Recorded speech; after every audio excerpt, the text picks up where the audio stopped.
In our growing world of technology, we are often made to focus on the great conveniences that technology advancements provide, so much so that we tend to forget its power. Today, facial recognition technology is becoming ever so present in our society and our daily lives, yet the majority still fail to recognize the heavy disadvantages tied to it. According to my in-class survey, 7 out of 10 of you like using facial recognition technology. However, 9 out of 10 of you have little to zero knowledge regarding the actual downsides to this technology. So today, I'm persuading you that facial recognition technology is unethical and unsafe, as it is invasive to one's privacy and its functionality is flawed and unreliable. So let's start with the issue of our privacy. The use of facial recognition technology is a direct violation to your personal freedoms and rights to privacy. Although FRT can be somewhat beneficial to identify suspects, it genuinely comes at the expense of the privacy of those involved. Today, law enforcement agencies and various companies use FRT as a tool to compare photos and identify suspects with less effort. However, by using this method, it also opens the door to accessing people's identities anywhere without their consent. Similarly, in the academic journal by the Center for Strategic and International Studies, it reports that businesses can take advantage of facial recognition's capability for remote monitoring to collect highly detailed information about people's movements and behaviors without individuals' knowledge and share or sell that data. In other words, not only are people's privacies and freedoms being violated, but by using facial recognition technology, they can also remain completely unaware of it. Not to mention, how can we feel fully safe and protected under law enforcement that are using technology sacrificing the protection of our right to privacy? Or what about our freedoms to live without the non-consensual distribution of our data? In the book Identified, Tracked, and Profiled, author Peter Dovrin writes, "Tracking follows a person as surveillance cameras capture their face print, perhaps identifying them in real time by matching the face print to one in a biometric database, or perhaps by later linking them to a house address or a license plate."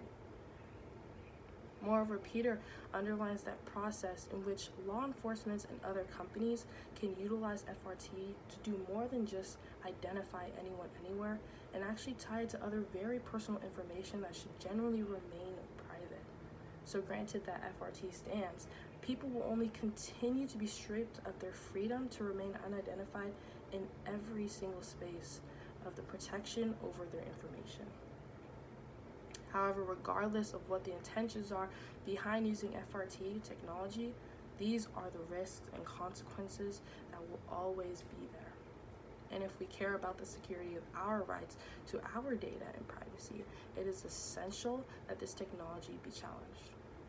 Another area where FRT has been proven dangerous and unreliable is proven by its inaccuracy. Given that facial recognition technology isn't perfect, it has been very, very easy for innocent people to be accused wrongfully. More specifically, people have encountered both racial and gender bias by the use of FRT that has only led to more unnecessary consequences for people who are simply trying to live their lives. For example, in Gen Z/Her magazine, Julia Schulwick tells the experience of one black male, stating in 2021, Robert Williams, a 43-year-old father in Detroit suburbs of Farmington Hills, Michigan, was suddenly arrested on the charges that he had stolen watches from a store. Again, facial recognition technology used by the police was the reason he was mistakenly identified and arrested.